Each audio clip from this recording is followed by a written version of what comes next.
السلام علیکم ورحمۃ اللہ وبرکاتہ۔ محترم سامعین کرام، آج 11 رمضان المبارک ہے اور ہم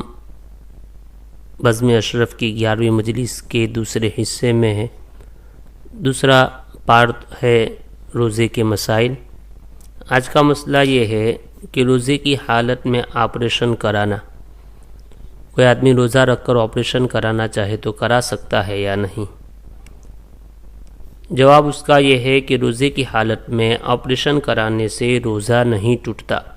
کیونکہ روزے میں معدے کے اندر کوئی چیز داخل ہونے سے روزہ ٹوٹتا ہے، اور ہاتھ کا آپریشن ہے یا یہ کہ پاؤں میں آپریشن کرنا پڑا ہے یا کان کا آپریشن کرنا پڑا ہے، اسی طرح کوئی بھی آپریشن ہو جس میں معدے میں کوئی چیز داخل نہیں ہوتی ہے، اس لیے روزے کی حالت میں کسی مجبوری کی وجہ سے آدمی میں طاقت ہے کہ وہ بھوکا پیاسا رہ سکتا ہے اور آپریشن کرا سکتا ہے، تو روزے کی حالت میں آپریشن کرا سکتے ہیں۔ اور آگے مسئلہ یہ ہے کہ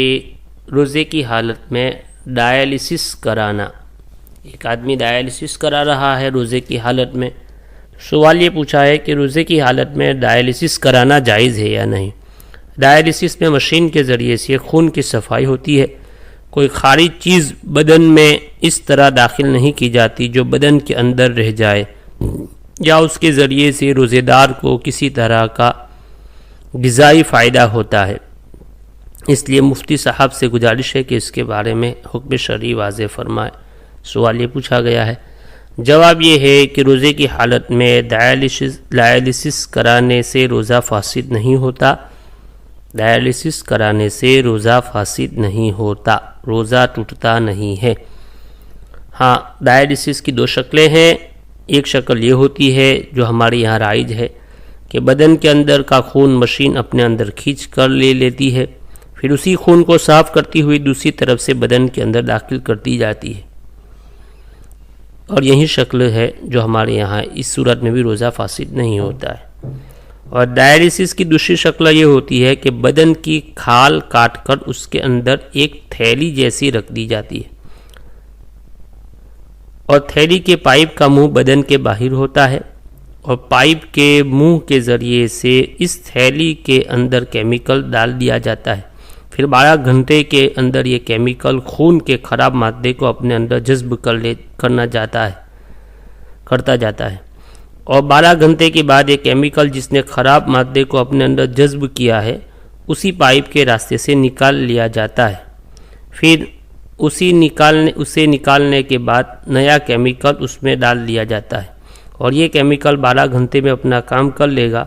ڈائلیسس کی یہ شکل بہت ہی کم رائج ہے، اس لیے کہ اس شکل میں زیادہ پیسہ خرچ ہوتا ہے۔ ڈائلیسس کی ان دونوں شکلوں پر غور کرنا ہے کہ اس میں مفسد صوم یعنی روزے کو فاسد کرنے والا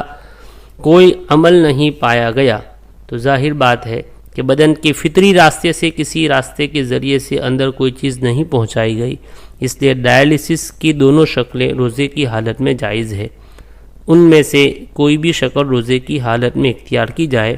روزہ فاسد نہیں ہوتا۔ اس لیے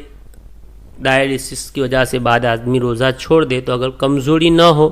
تو اس صورت میں ڈائلیسس کی حالت میں بھی روزہ رکھ سکتا ہے، کوئی حرج نہیں ہے۔ اللہ ہمیں عمل کی توفیق عطا فرمائے۔ السلام علیکم ورحمۃ اللہ۔